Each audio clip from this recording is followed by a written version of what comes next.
Assalamu alaikum, our esteemed viewers. You're welcome to yet another episode of this program titled The Social Science of our Noble Prophet Muhammad Sallallahu Alaihi Wasallam. As we normally have it, our discussant for this program is none but our distinguished doctor, Dr. Ibrahim Doba. Dr. Ibrahim Doba, assalamu alaikum. Alaikum salam. Welcome, sir. And I am Ibrahim Mu'ad, Adinoy, your usual anchor. During the last episode of this our discussion, that is episode 13, Dr. Ibrahim Doba discussed the reason or the necessity why we should be very careful with the kind of questions we ask our children. It may lead them to actually lie. Why we should be careful. What type of question we ask our children may lead them. The type of question we ask our children may lead them to lie or to seek for a way to defend themselves, and why we should be careful in asking such type of questions, and the best way to ask such questions which will actually make them to be more prudent. In this episode, we'll be looking at the concern of beating children may breed violence in society. Doctor, why do you think beating children may bring violence? It will, breed violence in the society. Well, there are three reasons that led to that conclusion. However, it's not an original thought. I first read it somewhere on Islam QA. First, let me give the story that led to the observation. A woman found that she was engaged in a strange habit of beating her child and even pinching the child. Seriously? Yes. And the child was not happy to see her, obviously. Yeah. Even though the child was happy to see other people, he didn't want to go to the mother. So she took the case to the Islamic Q&A website, Islam Q&A. And the scholars there told her that it was a strange habit. And in fact, persisting in that, beating the child can cause violence in the society. But they stopped there, They didn't argue with any scientific, evidence, So I searched for that because it was a very insightful and instructive statement to make. So I found three. Number one, researchers examined 50 years of research involving 160,000 students. That's children. That's a lot. And they found that they came to two conclusions. That beating children can cause aggressiveness, one, and also mental health issues. That is one study. The second study found that those who were beaten as children are also likely to assault their own children and their spouses, and are more likely to engage in criminal activity. Those who are beaten? Those who were beaten as children, they are more likely to engage in criminal activity than those who were not beaten. They are more likely to beat their children than those who were not beaten. They are more likely to assault their spouses, whether the husband or the wife, than someone who wasn't beaten. You understand? So, however, people have to note here that we are not saying everyone who was beaten as a child is likely to be a criminal. Yeah, that's on just average. a Yes, it's a statistic. Yeah. Well, that is actually a serious one. What you're trying to say in that regard is that the statistics and the research has shown that it is like hereditary, like people tend to give what they were given. Well, it's not hereditary. Hereditary, They pass it on. Okay, pass it. Yes, they not through genetics, but they pass it on the behavior. Yeah. The children learn. Exactly, I was exactly. beaten by my parents, also let me do the same thing. So the circle continues. Exactly. If I'm beaten, I beat my own child, and my child beats his own children, you know. It's a generation, it will become a generational problem. Yes, and maybe that can cause the number of, increase the number of criminals in the society, because that's what the research says. That someone who was beaten has more tendencies to be a criminal. You know, I said I was going to give three reasons.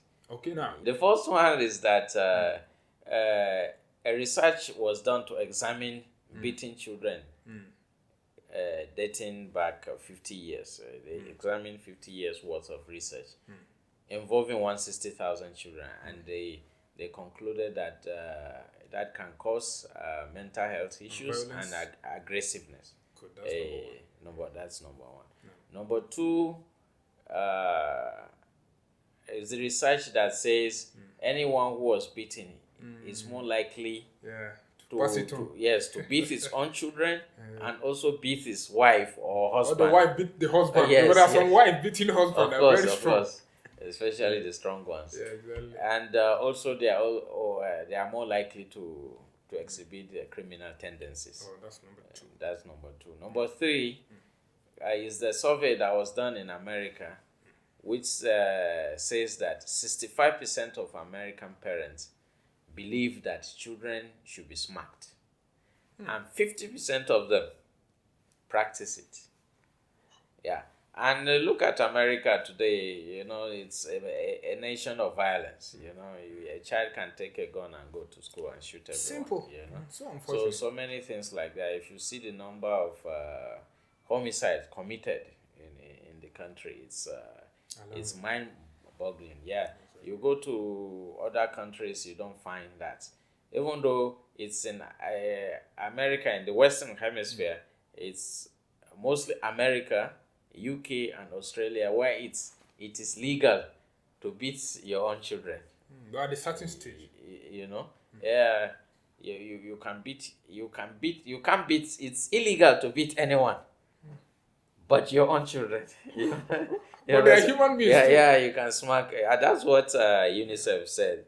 UNICEF said that it is not good to hit anyone. You shouldn't hit people. Children are people too, you know. So, but even the people are fighting to stop that. Yes. Alhamdulillah, that's a beautiful one from the research. Now, how can you, doctor, relate this research to the activity of our Rasul Sallallahu Alaihi Wasallam? Because Rasul was never known to beat a child. Anas bin Malik, as we've discussed yesterday, stayed with him for 10 years. And he never smacked him or whatsoever. And other people who stayed with him too. So what is the relationship? Not only that, he didn't smack children, he also did not talk to them harshly. You understand? But people will say, well, the Prophet was different. He had a blessing from Allah. Is self-restraint and patience. But he's our role model. Not comparable to other. Yes. But the Prophet, Allah brought him as a human being. Ana basharun, you know? Yes, like you. So that we can learn from his conduct, from his character, you know? So if the Prophet didn't do it, why do you want to do it? And unfortunately, it's the Muslim scholars who argue for the fact that children should be beaten. In fact, I was in a mosque where a man was talking about a scholar. I think he was talking about Rabia, the teacher of Imam Malik. Okay. And he mentioned something about the mother of Rabia. He said, you see, this is how children listen to their parents, but now people tell us that we shouldn't beat our children. Those people are trying to cause a lot of havoc in the society. I say, for not beating children, causing havoc. This is a scholar that I respected, you know, a Sunni scholar, and I wanted to ask him after prayers that why would you say that, and what's your evidence? In Islam, you are always asked, Hatu Quranukum. Exactly. Yeah. Where is your proof? Yeah? Hadith or Quran? unfortunately, after his talk, there was no opportunity to ask questions. But that is the assumption of our people. Yeah, because if you look at the hadith, doctor, where our Sallam mentioned it that مروا أولادكم بسبع واضربوهم بعشر بمعنى إذا امتنعوا عن الصلاة. You should command your child to pray at 7. If he doesn't, then strike him lightly at 10. So a lot of people use this as a hujjah for them to be beating their children in all ramifications. So how do you relate this? Well, the prophet specifically said prayers, right? Yeah, exactly. And at what age? At you 10. know, at 10 years old. In fact, when a child is 7, he said, tell the child to pray. That is, you teach the child to pray, right?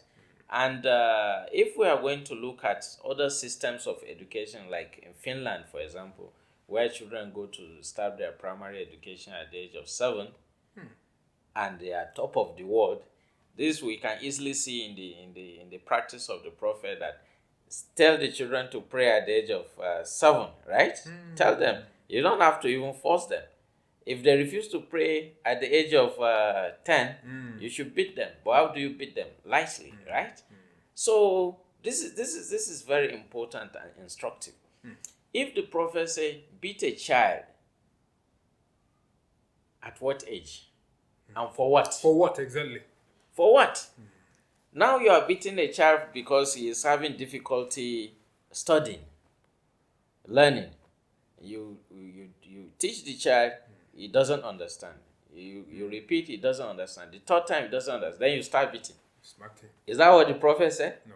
And unfortunately, it is the Quran that they do that.